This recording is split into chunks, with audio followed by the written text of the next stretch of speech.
Hi everyone! Welcome to my channel. My name is Josefina.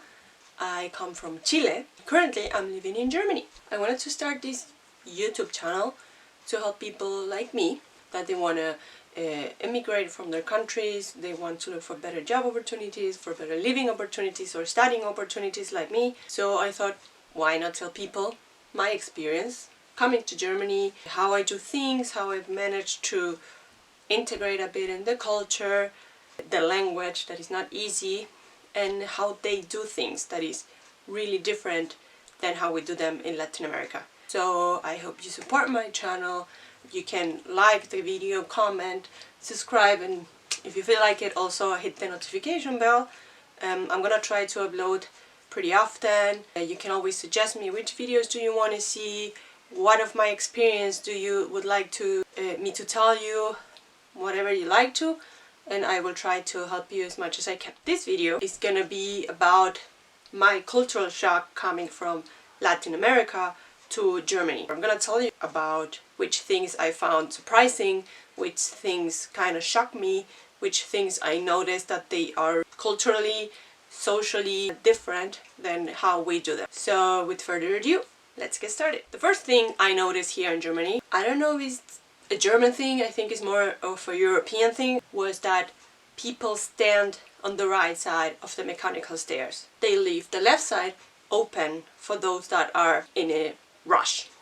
And you go in your mechanical stair and you look up and you see all these people only in the right side. If you are with someone, that someone stands either a step up or a step down from you and you talk like that. They don't stand next to you and block the left line for something like that. They just leave it open for those that are in a rush. So the second thing I noticed is that the street lights for pedestrians, they don't blink. Yeah, when I came to Germany and I was just crossing the street and suddenly boom, it turned to red. And I was like, oh my god, I'm in the middle of the street, I have to rush. And then is when I realized that the light don't blink. I've encountered myself a million times just going to a cross and I just stand there in the sidewalk waiting for the light to change, and it never changed and never changed, and I'm just standing there and people is like, why is she standing there? And I'm just waiting for the light to change because I don't want to cross the street, and then suddenly the light is all red and I find myself in the middle of the street having to run so I don't get run over by cars. So the third thing I have encountered here is that there is no tourniquet or swivel when you go to the subway or in the bus or in the tram. In Chile we have tourniquets. You have like this box and you have a card and you scan this card in this box and it unlocks the tourniquet, so you go inside the bus or the train platform. But here there's nothing. You don't have to validate a ticket, a card or anything. You literally just go down in the station and then go down to the platform and that's it.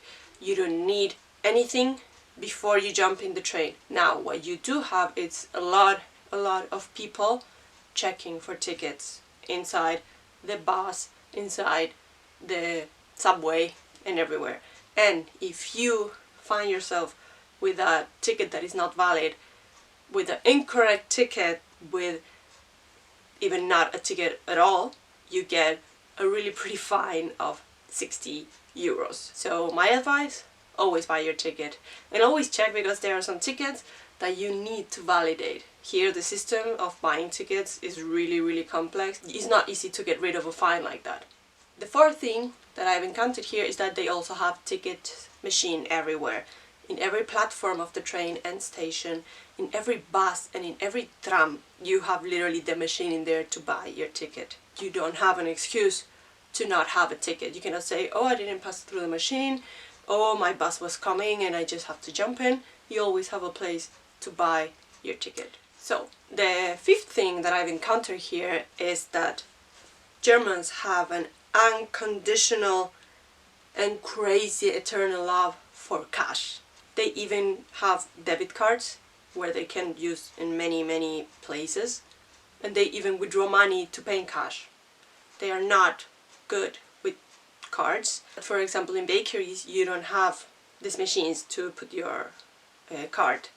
You don't have that. In the bakeries you have to pay in cash. You always have to carry cash. Okay, so the sixth sixth thing that I have encountered here, and this is something that all of us foreigners have in common when we come to Germany, is how difficult it is to deal with German bureaucracy. It's so hard to understand. First, they love doing things on paper. They love doing things by post service. When you go to the bank to get, for example, your debit card, you don't get it right away. You get it a couple of days after, literally by post. And you don't get your PIN or your online PIN or your phone PIN with it. You have to wait more days and it comes the online PIN. Then a couple of days after, it comes the PIN for the ATM, and so on and so on. You don't get everything automatically, and everything is by post. Even important documents, they do it by post. They rely a lot on their post service. Germans say it's not good. For me, it's pretty good. But they do many important things. For example, when you get a credit as a student, you do everything by post. You send your documents by post. I come from Chile, a country where half of the packages are lost with the Chilean post. So you don't send anything important through it. So here, everything by post. Another point for the bureaucracy is the amount of documents you need for each thing. The main document you need here in Germany is your Anmeldung. It's mostly like a residence certificate, and that is the main document you need. For an Anmeldung, of course, you need an apartment. For an apartment, you need to pay it. So for you to pay, you need a job. To do you a job contract, they ask you for your Anmeldung. And also they ask your health insurance. So it's a vicious cycle that never ends, because to get document B, you need document A. But to get document A, you need document B. So the seventh thing that I have encountered here, and it's not only here in Germany, but at least it's where I live in Bavaria, and everything closes at 8 p.m. So if you leave work at 7:30 or after, going to the supermarket is mostly not an option. You have to plan ahead, because you don't have anything open after 8 p.m. So if you come here, be aware of that. So the eighth thing, linked to what I said before, related to the everything closing at 8, is also that everything is closed on Sundays. Germany is a really religious country, or at least it was a lot really Catholic country. And of course, Sunday, they always left it free, and that tradition stays until today. You don't find a lot of pharmacies open, you don't find shopping malls open, you don't find stores open, you don't find supermarkets open, they're all closed. You don't find drugstores open.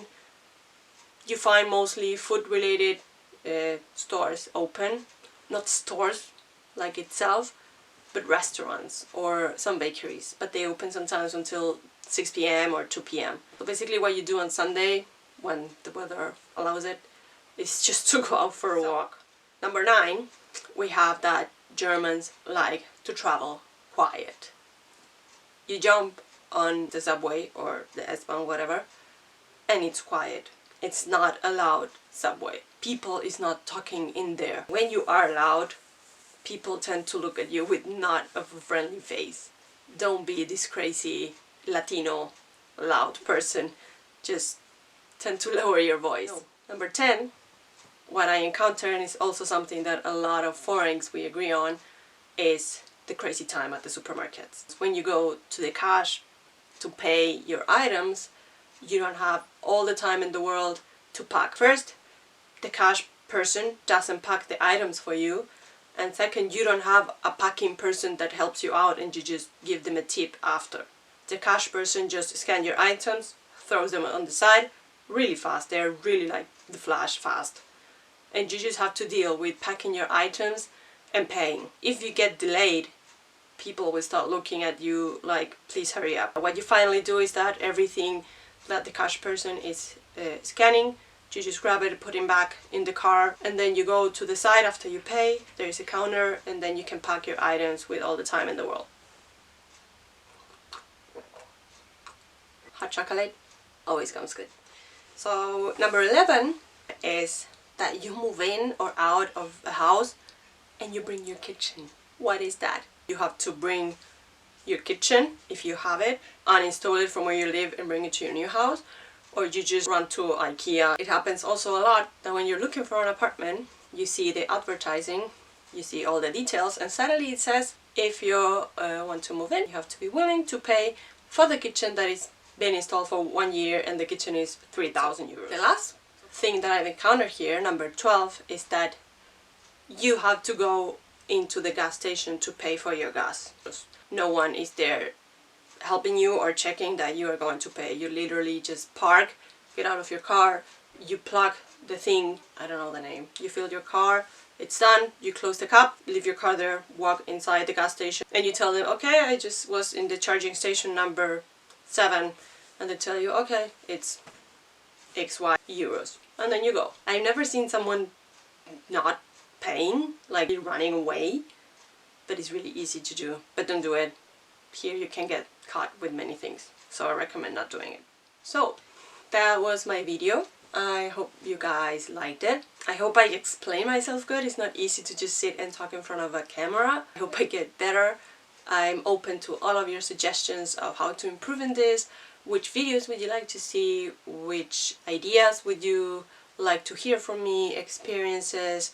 I have some ideas to do in the future, explain you kind of what I do here. But for today that was. Thank you guys for watching. I hope you like it. I hope you stay with me, you give me the chance and bear with me, so you can also see how things work here. I don't know if it's that different in Europe. I cannot talk for other countries. I've only lived here. But I hope my experience helped you guys to make your experience easier. Not that complicated, because I know it can be pretty hard to come to a really different culture alone, or even if you come with family, and dealing with all the things you have to do to start a new life here. So feel free to write to me in the comments. I hope I can answer to you, and we can just create a really nice community and just help each other in this journey of leaving your country and just going to a really different culture. So thank you guys for sticking with me, and I hope I see you next week, hopefully, if I manage to upload a video. If not, thank you so much for staying. Have a really nice weekend. Bye!